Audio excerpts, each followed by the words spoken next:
Hello everyone. आज चाहिँ अर्जेन्टिनाको game थियो नि त, अनि त्यतिखेर मेरो काम पनि थियो होइन। अनि त्यसपछि म यहाँबाट काममा गएँ।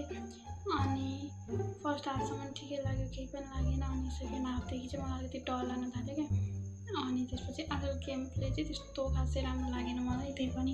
अनि त्यसपछि डर लाग्न थाल्यो। अनि त्यसपछि मैले प्रे गरेँ क्या भगवान्लाई, किन भगवान् यो गेम चाहिँ जिताइदिनु, योभन्दा पछिको गेम नजिताए पनि केही मतलब छैन भनेर मैले प्रे गरेँ। अनि किन भन्दाखेरि चाहिँ मैले के भने भन्दा यो गेम चाहिँ हामीले जसरी पनि जित्नुपर्छ होइन। किन भन्दाखेरि योभन्दा अगाडि इजिप्टसँगको गेम रिग्ड भयो, यो के अरे अर्जेन्टिनाले नजित्नुपर्ने गेम हो यस्तो उस्तो भनेर धेरैजनाले ट्रोल गरिरहेको थियो नि त। अनि मैले भगवान्लाई के भने भन्दा भगवान् यो गेम चाहिँ जिताइदिनु, म यसको लागि तपाईँले यो गेम जिताइदिनु भने म आज व्रत बस्छु, म केही पनि खाँदिनँ, पानी मात्रै पिउँछु भनेर मैले भनेको थिएँ। अनि त्यस पछाडि गेम जित्यो। त्यस पछाडि म एकदमै धेरै खुसी छु, गेम जित्यो होइन। अनि त्यसपछि मैले चाहिँ केही पनि खाएको छैन, मैले चाहिँ पानी पिएको छु, पानी पिएर बसेको छु। अनि एकछिनको लागि चाहिँ मलाई यस्तो लाग्यो होइन अब यो व्रत तोडिदिन्छु, किन भन्दाखेरि गेम त जितिहाल्यो, अब यो व्रत तोडिदिन्छु भनेर सोचिरहेको थिएँ। अनि यस्तो सम्झेन, अब त अर्को नेक्स्ट राउन्ड पनि छ नि त। अनि मैले अहिले यो व्रत तोडेँ अनि अर्को राउन्ड हार्यो भने केही रिस्क लिनुहुन्न यस्तो कुरामा भनेर अनि मैले केही पनि खाएको छैन गाइस।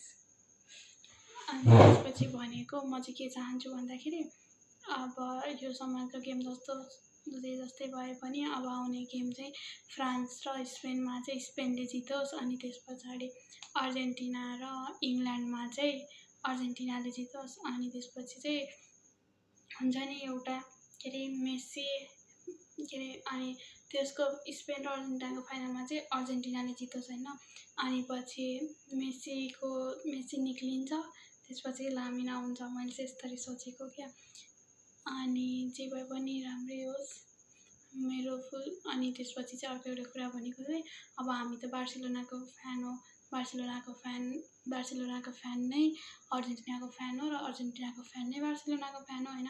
आधी जति भनौँ न, सबै नभए पनि आधी जति चाहिँ हो। अनि त्यसपछि म चाहिँ यस्तो सोच्दैछु क्या, केही गरी अर्जेन्टिना र स्पेन फाइनलमा भयो भने कसलाई चाहिँ चुज गर्छ होला भनेर चाहिँ म सोचिरहेको छु।